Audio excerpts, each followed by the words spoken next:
Il y a deux grands types de cancers cutanés. Les plus fréquents, ce sont les carcinomes.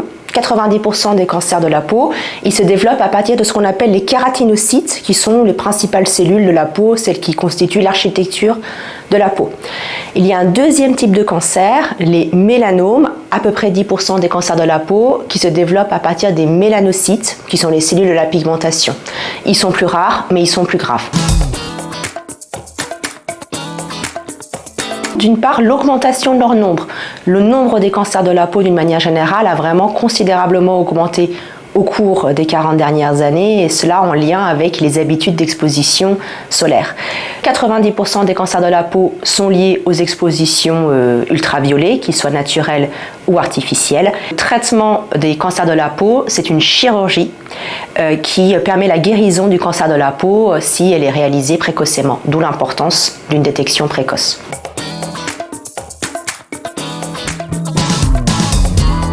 Il y a deux types de carcinomes très fréquents, les carcinomes basocellulaires, 70% des cancers de la peau, et les carcinomes épidermoïdes, moins fréquents mais plus graves, à peu près 20% des carcinomes. Il y a également des carcinomes beaucoup plus rares, qui globalement doivent représenter moins de 5%, voire même peut-être moins de 1% des carcinomes. Ce sont les carcinomes annexiels et le carcinome de Merkel.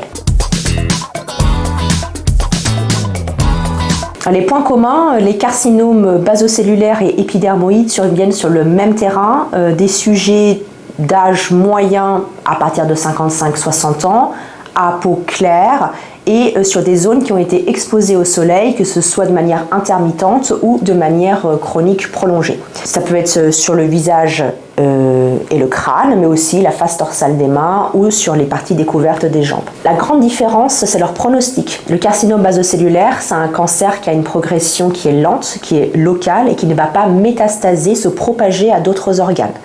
On peut dire qu'on ne meurt jamais, ou quasiment jamais, d'un carcinome basocellulaire. A contrario, le carcinome épidermoïde peut provoquer des métastases, donc se propager dans d'autres organes. Ça reste rare, 5% des carcinomes épidermoïdes, mais cela signifie qu'on peut décéder d'un carcinome épidermoïde métastatique. Donc il est important de pouvoir les détecter et les traiter précocement.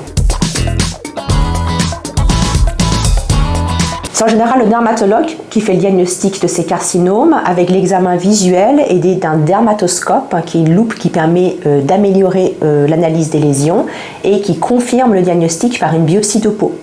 Les médecins généralistes sont formés également à reconnaître les cancers cutanés et peuvent détecter et adresser les patients au dermatologue. Si besoin, c'est de la téléexpertise pour pouvoir accélérer la prise en charge.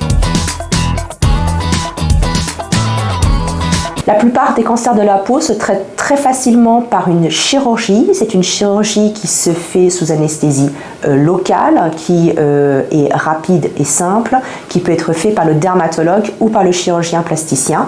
Et ce type de chirurgie permet la guérison définitive du cancer de la peau, des carcinomes, dans la très grande majorité des cas.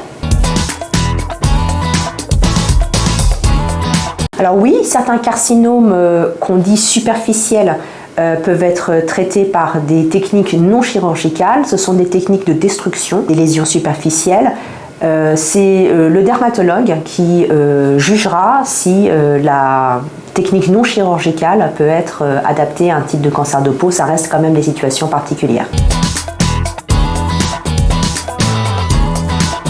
Tout d'abord, il faut que les patients sachent s'auto-dépister, s'auto-examiner la peau pour détecter ce type de carcinome. D'autant plus, il y a des facteurs de risque de cancer de la peau, une peau claire, des taches de rousseur, une notion d'exposition au soleil intermittente ou prolongée, voire même l'usage de cabines de bronzage qui est par ailleurs fortement déconseillé et augmente le risque de cancer de la peau. Alors qu'est-ce qu'on détecte au cours d'un auto-examen de la peau ? Une tache, une croûte, un bouton qui a la particularité de ne pas cicatriser malgré plusieurs semaines, avec une croûte qui peut saigner par intermittence par exemple, qui n'est pas forcément douloureuse. Et dans ces situations-là, il faut consulter son dermatologue ou bien consulter son médecin traitant qui pourra référer au dermatologue si besoin par téléexpertise pour amener rapidement à la biopsie, voire à l'exérèse chirurgicale de cette lésion.